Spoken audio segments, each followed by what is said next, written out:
자, 반갑습니다. 우입니다. 야, 최근 한국을 뒤덮은 연예계 뉴스 기사가 하나 있었죠. 정말 둘째가라면 서러울 정도로 잘생겼고 군대까지 현역으로 복무하면서 건실한 청년의 이미지를 갖고 있던 아이돌 출신 탑 배우가 5억, 10억 정도도 아니고 무려 200억 원이라는 정말 엄청난 규모의 탈세를 했다는 의혹이 퍼지면서 굉장히 많은 사람들 입방아에 오르고 있는 것 같습니다. 그런데 이런 뉴스 기사들의 탑 헤드라인을 보면 조금 의아한 것들이 있죠. 최근 몇 년 동안 계속 뉴스 기사에 나오는 탈세 의혹을 받았던 연예인들이 차은우, 이한희, 유연석, 송혜교, 뭔가 좀 감이 오시나요? 연예계에 있는 각종 여러 분야들 중에서도 왜 하필이면 꼭 배우들이 탈세 의혹이 이렇게 터질까요? 사실 생각해보면 K-팝 스타들이 글로벌로 나가게 되면서 콘서트 시장이 엄청나게 커지고 입장권 티켓도 2배, 3배로 뛰게 되면서 엄청난 돈을 벌게 되는데 아이돌들, 가수들이라고 배우들보다 뭐 돈을 못 버는 게 절대로 아니거든요. 그런데 오히려 해가 바뀌면 바뀔수록 탈세 의혹이 터지는 그 규모도 계속해서 우상향하고 있잖아요. 자, 오늘은 흑우와 함께 뉴스 기사에 잘 다뤄지지 않지만 이런 경향이 뚜렷하게 나타나게 되는 이유에 대해서 한번 살펴보도록 하겠습니다. 정말 많은 분들이 한국의 탑 배우 겸 모델 차은우 씨의 200억대 탈세 혐의를 보고 정말 많이들 놀라셨을 것 같은데요. 아니 흑우야, 뭐 연예인이 탈세하는 거 하루 이틀이니? 라고 생각하실 수도 있겠지만 그 규모가 정말 미쳤죠. 200억 정도 탈세 규모가 터졌다면 누락됐던 원래 세금은 뭐 한 130,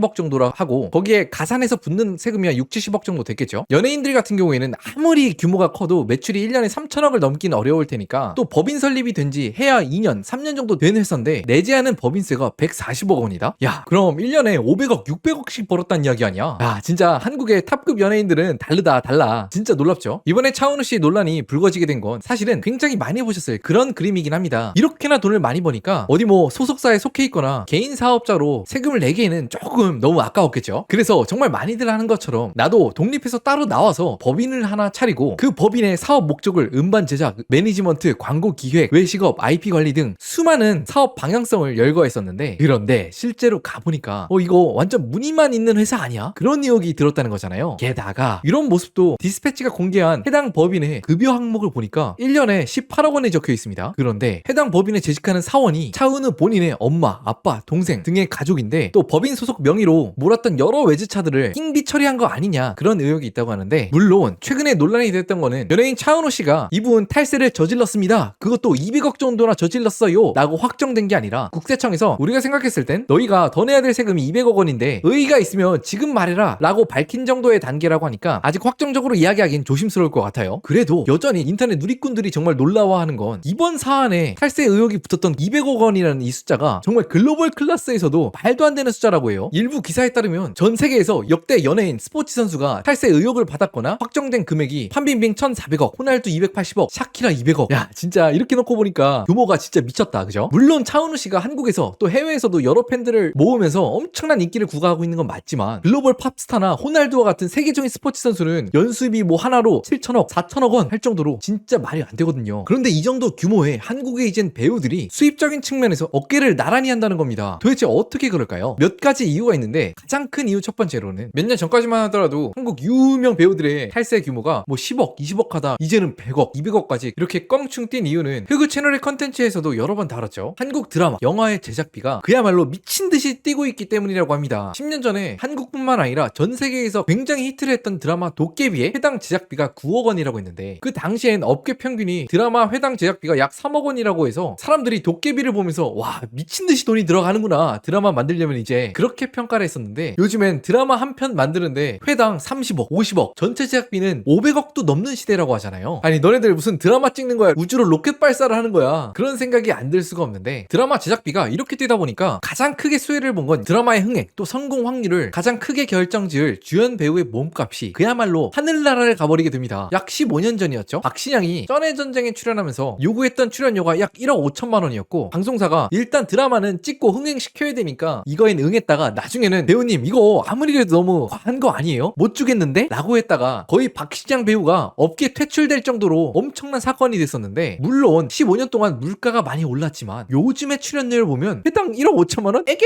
라는 말이 나올 정도로 진짜 그야말로 자릿수가 바뀌었죠. 이정재 출연료 회당 14억, 이민호 회당 10억, 송강호 회당 7억. 아니 흑우야 15년 동안 물가가 그렇게 많이 올랐는데 15년 전하고 지금하고 비교는 좀 아니지 않니? 아, 네. 사실 물가가 15년 동안 올랐다고 해도 짜장면 한 그릇이 2배, 3배 이 정도 올랐지 배우 출연료만큼 4배, 5배, 6배 오른 건 아니잖아요. 게다가 만원짜리가 2만원 된 거하고 1억짜리가 2억이 된 건 또 다르죠. 그럼 왜 이렇게 한국 드라마의 제작비가 쭉쭉 올라가고 배우들의 수입이 이렇게 증가하냐? 며칠 전에도 한번 이야기 이야기를 했었는데 넷플릭스를 포함해서 글로벌 OTT 회사들이 한국 드라마 제작사에게 돈을 주는 방식이 총 제작비의 약 7%에서 20% 단위로 이렇게 퍼센트로 지급을 하기 때문에 제작사는 제작비를 그냥 쭉쭉 올려야 또 자기가 가져가는 파이가 늘어나게 될 테니까 이렇게 짧은 시간 안에 제작비와 배우들의 출연료가 늘어났다고 하고요. 그런데 그 와중에 한국의 드라마, 영화 산업에 안타까운 지점이 있습니다. 미국에서는 유명 배우들이 정말 엄청난 유명세를 얻고 나서도 지속적으로 자신들이 있게 해준 영화나 드라마의 각본가, 시나리오 작가들한테 정말 엄청나게 리스펙을 하거든요. 한국인분들도 정말 많이 보신 브레이킹 배드, 베터콜 사울의 주연 배우로 맡았던 밥 오덴커크가 공개적인 자리에서 아유 제가 대배우긴요, 제가 잘한 게 아니라 저희 작품의 각본가 빈스 길리건 선생님이 다 했죠. 저희는 그냥 밥상에 숟가락만 얹었을 뿐이에요. 이렇게 여러 차례 리스펙을 가하기도 했고요. 그리고 미국에선 이런 리스펙뿐만 아니라 천재 작가들에 대한 대우가 정말 엄청나죠. 보도된 자료에 따르면 1년에 벌어들인 수익이 하나로 230억 원에 달한다고 합니다. 그에 반해서 한국은 좀 어떤가요? 물론 이게 어떻게 한 업계에서 최상위와 평균을 비교하겠냐마는 한국의 영화 시나리오 작가 연봉 중위소득 2,500만 원, 상위 25%는 3,000만 원, 우리나라 작가, 스태프, 촬영 스태프 대우가 정말 처참한 건 어제 오늘 일이 아니고 또 비밀도 아니죠. 새롭고 정말 참신하고 관객들이 즐길 수 있는 영화나 드라마가 나오려면 이런 작가분들에 대한 인센티브가 확실하게 주어져야 될 것 같은데 제대로 된 배분이 되지 않는 것 같아서 아우 참 이게 안타까운 것 같습니다. 그럼 다시 본론으로 돌아와서 아니 그래 흐구야, 요즘에 한국의 탑 클래스 배우들이 돈을 그렇게나 많이 쓸어 담고 있는 건 알겠어. 그런데 사실 한국의 배우들만 그렇게 돈을 많이 버는 게 아니잖아. K-팝 아티스트들 뭐 전 세계에 콘서트를 하면서 다 막 티켓 값을 매진시키고 돈을 진짜 배우들에 준하게 혹은 그 이상으로 막대하게 돈을 벌고 있는데 왜 가수들의 탈세에 대한 소식은 들려오지 않고 죄다 이런 뉴스가 뜨면 배우들일까? 이게 사실 굉장히 재미있는 지점인데요. 우리가 그냥 흔히 생각하면 가수들, 배우들을 그냥 다 연예인이라고 생각을 하지만 이들이 돈을 만들어내는 과정을 보면 굉장히 큰 차이가 있습니다. 결정적으로 가수들은 웬만하면 소속사를 벗어나서 돈을 벌기가 배우보다 훨씬 더 어렵기 때문이죠. 가장 먼저 아이돌 및 가수들이 돈을 버는 원천 그 자체인 음원 저작권, 사실 이것들부터가 많은 경우 소속사가 가지고 있지 가수들의 소유가 아니잖아요. 게다가 잊혀지지 않기 위해서 매해 앨범을 내고 이걸 토대로 새롭게 콘서트를 열면서 돈을 벌 텐데 사실 소속사의 네트워크를 통하지 않으면 자신의 컨셉에 꼭 맞는 가사와 음원을 만들어줄 작곡가, 작사가를 찾기가 갈수록 어려워지고 있다고 합니다. 최근 발매되고 있는 아이돌 음원의 크레딧에 적힌 작사가, 작곡가의 이름들을 보면 감이 오실 것 같은데 웬만한 노래들은 10명에서 20명의 이름이 들어간 게 요즘 노래라고 하죠. 갈수록 5분에서 4분, 4분에서 3분, 3분에서 2분 30초 온 세상이 쇼폼이라서 갈수록 줄어들고 있는 컨텐츠 길인데 거기에 또 경쟁이 굉장히 치열해지다 보니까 10초, 20초마다 작곡, 작사가가 넣을 수 있는 모든 자기의 최고의 재능들을 쏟아붓는 거야. 그래서 만들어진 게 요즘의 노래들이라고 합니다. 이런 제작 과정을 들어보면 가수들이 웬만하면 소속사를 벗어나서 당연히 가수들도 자기들의 파일을 소속사와 나누는 게 그렇게 즐거울 일이 있나요? 할 수 있다면 그러고 싶겠죠. 그런데 돈을 버는 과정에서 소속사에 어떤 도움 없이 돈을 번다? 특히 커리어 초창기에 진짜 쉽지 않은 일이 되어가고 있다고 하는데 그런데 사실 탑 클래스 배우들은 어떤가요? 어떤 드라마에 출연하는데 아니면 영화에 출연하는데 소속사의 도움이 그렇게 필요하다고 생각하지 않을 수 있습니다. 그냥 내 목소리로, 내 얼굴로, 내 표정으로 표현하는 게 배우의 전부잖아. 안 그래요? 이런 유명 배우들이 소속사에 계속 붙어있게 되면 어떤 일이 일어나나요? 최근 가뜩이나 출연료가 폭발적으로 늘고 있어서 1년에 수백억씩 번다고 하는데 전성기 직전엔 5대5, 6대4 매출의 50%, 40%까지 소속사에 줘야 된다고 하고 탑급 연예인의 경우에도 적으면 20%에서 40%를 소속사와 나누어 갖게 된다고 합니다. 그러다 보니까 사람이라면 이렇게 생각을 하게 되죠. 얘네 나한테 뭐 해주는 것도 없는 것 같은데 그냥 내가 따로 법인 설립하고 내가 다 먹으면 안 되나? 어떻게 보면 사람이니까 어쩔 수 없이 그런 생각이 들 것 같은데요. 그런데 요즘 이렇게 1년에 탈세 의혹이 터지는 유명 연예인들을 보고 많은 분들은 이렇게 생각하시는 것 같죠. 사실 한 번 유명해지기 어렵지 한 번 궤도에 오른 배우들이 정말 앞으로 5년, 10년, 5년, 10년이 뭐야 2, 30년을 롱런하면서 지금까지 번 돈보다 훨씬 몇 배, 몇십 배를 더 벌 수 있었을 텐데 눈앞에 당장 보이는 조금의 이익을 위해서 어마어마한 리스크를 거는 게 맞아? 이런 의혹 하나만으로 한 배우의, 한 연예인의 커리어가 끝났다고 보기는 어려울 수 있겠지만 그래도 이미지엔 엄청난 타격이 클 거잖아. 그렇게 생각하시는 것 같고요. 또 실제로도 아는 형님에 나왔던 김희철 씨가 이런 발언을 했던 게 다시 한번 재조명되면서 많은 사람들의 공감을 얻고 있죠. 강호동 씨가 이렇게 얘기했습니다. 너도 한 번은 걸릴 거다. 뭐라도 있을 거다. 라고는 했지만